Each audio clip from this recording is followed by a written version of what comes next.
Hey, I'm Skies and welcome back to Subnautica Below Zero. I played this game for 24 hours straight. Why? Don't ask. What's Subnautica Below Zero? It's a different version of the original Subnautica game. You've landed on a planet covered in water and some ice with a few islands. You're trying to figure out what happened to the last crew on the planet, I think. I didn't know anything about this game before playing. I had to learn everything on the fly. You can build a base, submarine, a grabby mech suit, make farms, kidnap the natives and put them in aquariums, which I might have done. So here's my story and everything I managed to do in 24 hours. Also, here's some freaky penguins on the main menu. What the hell are those? Those are not penguins. What is this? After seeing that, I clicked on start a new game and noticed there's a hardcore mode. If y'all want 10,000 likes and I'll play the hardcore mode for 24 hours. And I know this is annoying, but only 13% of people that watch are subscribed. Would mean a lot to me if you'd click the subscribe button. It's free and I'm trying to hit 1 million subscribers in 2021. Also, what other game would you like to see me play for 24 hours straight? Now, I clicked on survival and the new world was created. Where's the any button? First challenge was done and looked like I accidentally started playing Halo Infinite. I left the ship in my submarine and never mind, it looks like I'm playing Halo 2. I began flying in behind this giant meteor. Not like they explode once they enter a planet's atmosphere. Oh. Well, at least I can go for a smooth landing. Oh. Okay, but at least the spacecraft isn't on fire. Huh. After escaping my spacecraft, I had no idea what to do. For an ocean exploring survival game, it was very lacking of an ocean. Also, not sure why I landed with a planetary bombardment going on. Knowing games that give you a nice little starting area, I explored it. Just like how I like to explore the internet nice and safe. Want to know how to explore the internet safely? Like today's sponsor. I'm kidding, I don't get sponsored. Figured I would get a lot of important beginning items, and it's not like a meteor could hit me. Completely safe in the open. Then the game told me to open up about my public display of affection. It's a good thing I can't read, or I'd get real snappy at it. I was exploring, then saw this weird flower thing that heated me up. Played with it for a bit, but after a few minutes, I made it to the coast. Now, given this is basically the Arctic, I figured the water would be too cold for me, so I tried to dodge it. Whoa! Whoa! What are you? I take it. Oh, whoa! What the hell is it? What are you? So apparently, the Arctic water will keep me warm, and I found some weird fish. I'm a menace to society, so I kept on catching every fish that I could. But this is a 24-hour video, and I've only shown you 10 minutes of gameplay so far. So I'm going to cut through, or we'll be here forever. After about 4 minutes, I luckily found the drop pod that luckily landed safely. I went inside and found the fabricator. Basically, a Minecraft crafting table that Doofenshmirtz made that I used to make almost everything in the game. Turning around, I found the storage unit. It's basically a unit that lets you store everything in it like a storage unit. That's everything to the drop pod. A cozy little home. Oh, and it warms me up and replenishes my oxygen. To cut through the boring stuff, I found some ores to collect. Also some plants and fish again. I returned to the base to see what I could make, and somehow made a battery. Oh, no way! I can turn a fish into plastic? Oh, again. Oh, this is incredible. Oh, I'm living every American corporation's dream. Oh, I'm very easily entertained. After being Gordon Ramsay, I made the scanner. It's a tool that scans things and tells me what they are and can unlock other crafting recipes. And so I went around scanning everything that I could. At the time, I didn't know it would unlock recipes. I just like scanning things because I'm a completionist. Then I found the demons of the game. I was cautious when approaching them, then found out I can pick them up. And, they're, something. I guess they're cute, but being a menace to society, I definitely didn't go around and stuff their babies in my pockets. That's weird. Why are you coming at me? I'm gonna keep taking your babies. Apparently, adults don't like their kids being kidnapped. I don't know. Is this what you want, huh? Huh? You want your baby? Okay, I'll release him. Psych, I'm taking them back. And I could never taunt them. That would be insanely cruel. Gathered more things with my new kids and looked around for a weapon I can make. A survival knife. That'll work. Except it needs something called the creepvine to make it. Most likely a product from a school predator with a name like that. Was looking around at the foliage, then found an oxygen plant. Whisper, it'll come in handy a lot throughout the video. What are you? Oh! What is that? No! What is that? Let's go back in there. So apparently there's creepers in fish form in this game. Nice. And began the process of unlocking a nice little underwater vehicle. And yes, I did go back. Sea monkeyness? I know that sound. No, no, no, no, no, no, no, no, no, no. Not to be dramatic or anything, but I'd die for those exploding fish. Also, the oxygen plant came in clutch, and I'm glad I came back to this hellhole. The nest had another part of the Sea Glide blueprint, nearly there, but nothing could have prepared me for this nightmare. The underwater predator. The game will say it's a sea monkey, but that's a sea offender if I've ever seen one. I had no idea what to do or what I was looking for, but I kept on collecting ores and was in awe of the graphics.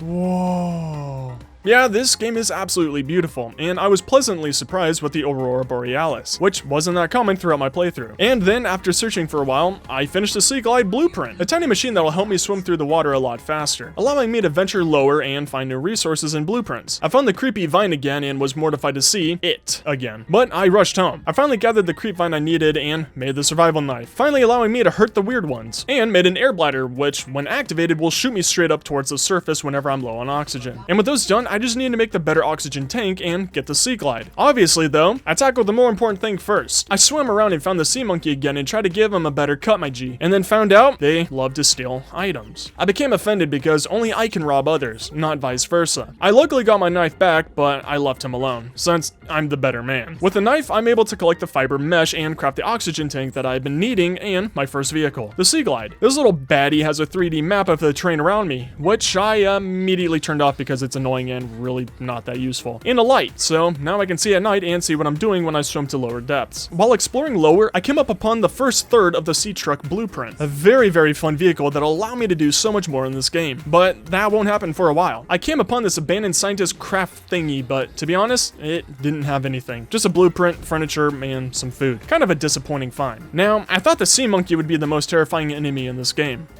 Oh my god, what are you? Oh! Oh! Apparently, they're not. Thank God for the air bladder, or that would have gone differently. Not to fear though, I learned the greatest way to tackle them later on. Now, I found this cave that looked like the flood from Halo took it over. This entire place was a gold mine, blueprint mine. Had loads of new blueprints for me to unlock and had a lot of new foliage to scan. But I was being greedy. I kept finding stuff to loot, and you know what happens when you become greedy. Oh! Let's go! Let's go! Yes! Oh! Oh my gosh, whee!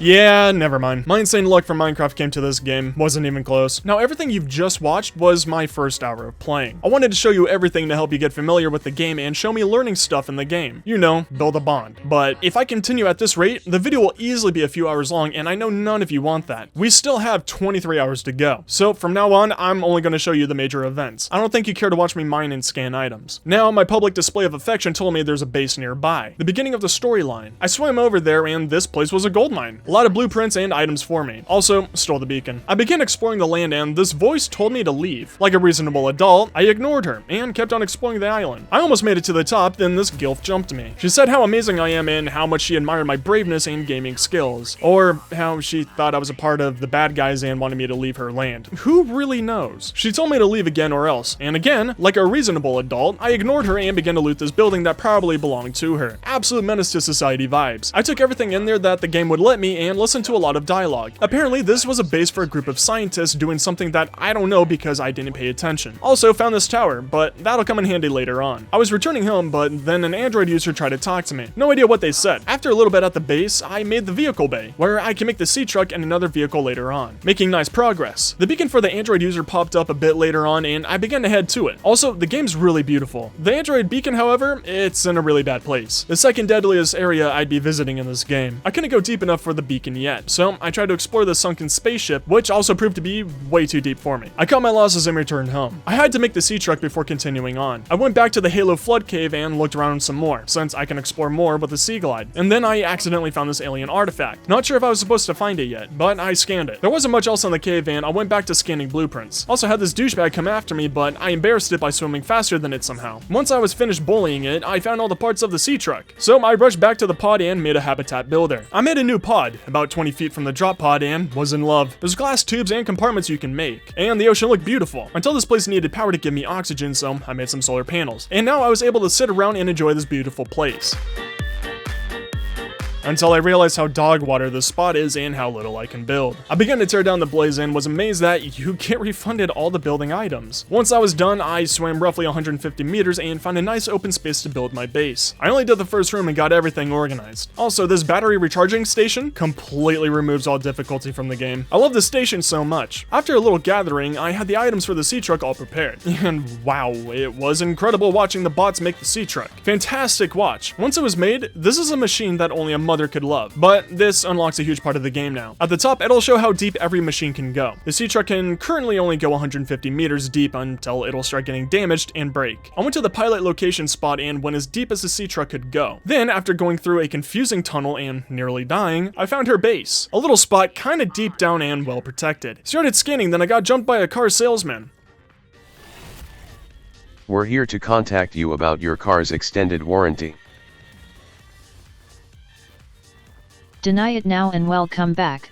We always do. She was talking to me about how amazing I am and how impressed she was at my gaming capabilities. Or how she doesn't trust me because she thinks I'm a part of some bad organization and wants me to turn off this one tower thingy to prove that I'm innocent. But who really knows? She was a real grumpy old hag with wrinkles like those, can't blame her. So I robbed her of everything and made the journey back to my sea truck. I had to make some kind of anti-tower box thingy, so I returned home to find out how to make it. Also, I have an aquarium of baby penguins now. I looked at sea truck upgrades I can't make and found the box thingy for this campaign. And, this is going to take a while. I don't know how to make the parallel processing unit, and like any genius with an IQ of 217, I most definitely didn't look on Google on how to make it. With the coordinates magically in my head, I made my way over, found this big sunken spaceship, and began to explore it, until I found out I needed the laser cutter tool to open up some doors and boxes. I made my way back to my sea truck, headed home, tiny base, found out I need diamonds to make the laser cutter, made a tool that will tell me where items are in a close range, said hi to a sea offender, and went to the location where the diamonds are. Well, as close as a sea truck would go. I was looking for the diamond cavern, but found these weird buzzing green machines and accidentally found this alien ruin. I can breathe in here, so I was happy and had this alien AI talk to me until I found him. I called him a nerd and he forced his way into my brain. Joke's on him, he's the one being tortured, not me. I sang Baby Shark in my mind for the rest of the duration that I played this game. I like to fight fire with fire. I left and found the diamond cave, got diamonds, died, lost the diamonds, went back to the diamonds, got multiple diamonds, made it back to my sea truck, made it home, made a sea truck depth upgrade.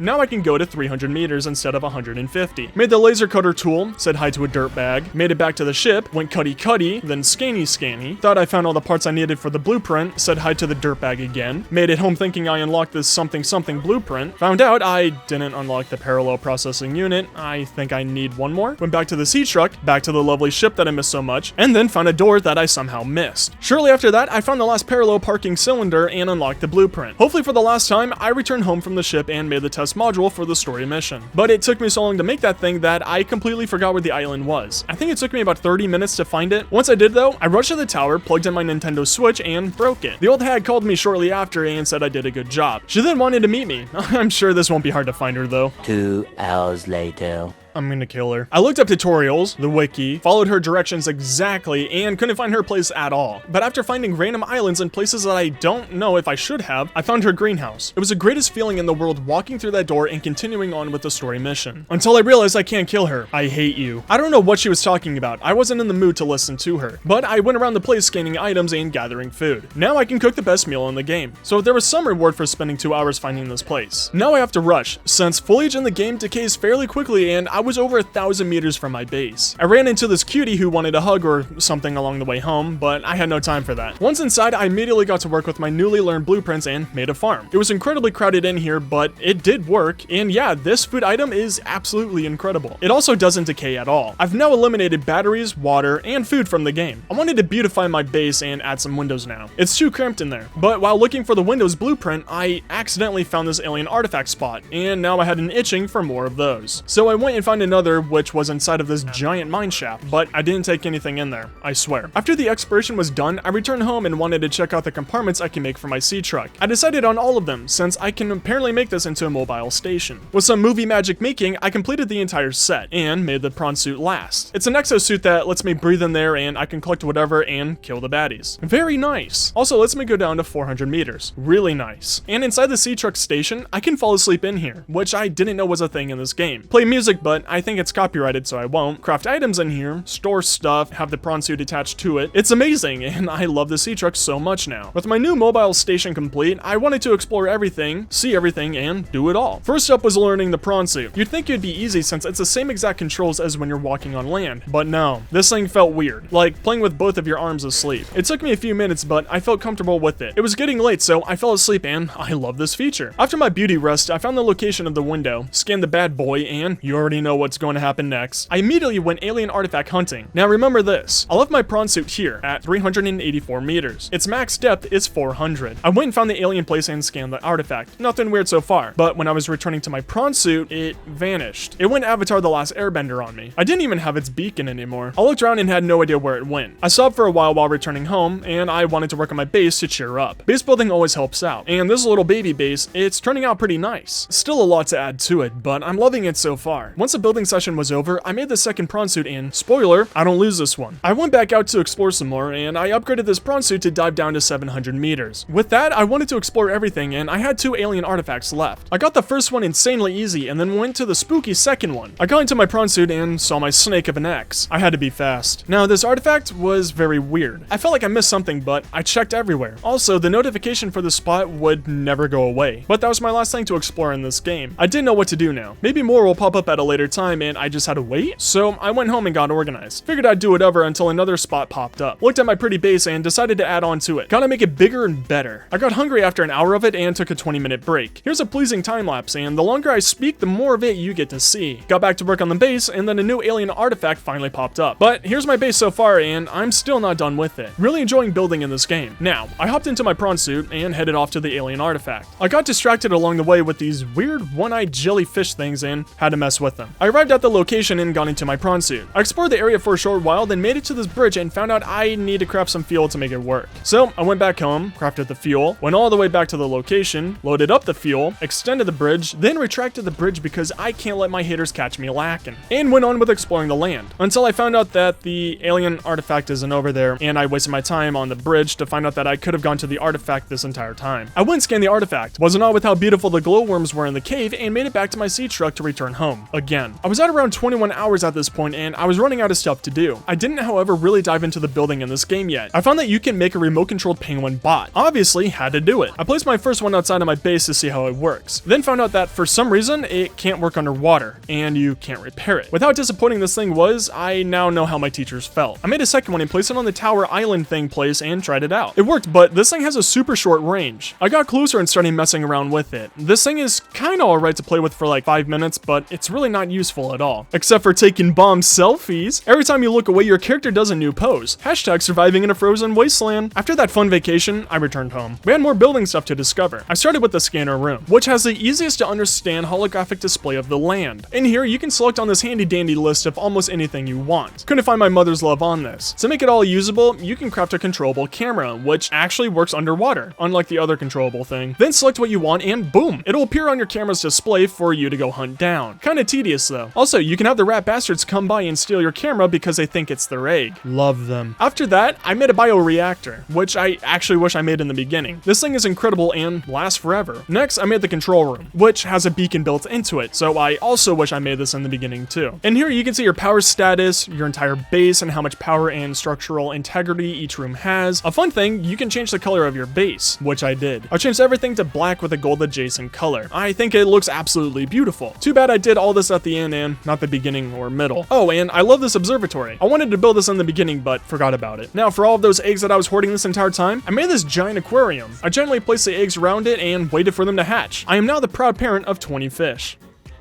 And that's everything I did in 24 hours on Subnautica Below Zero. I know this isn't Minecraft, but I hope you all enjoyed the video. I'm going to start branching out to other games. Don't worry, I'll continue doing Minecraft. If this video can get 10,000 likes, I'll do another 24 hours video on another game. If you enjoyed, it would mean a lot if you click subscribe. Thank you all for watching, and I hope you enjoyed my video. Follow me on Twitter and Twitch for live streams. Link down below. I hope you all have a great day, and I'll see you next time.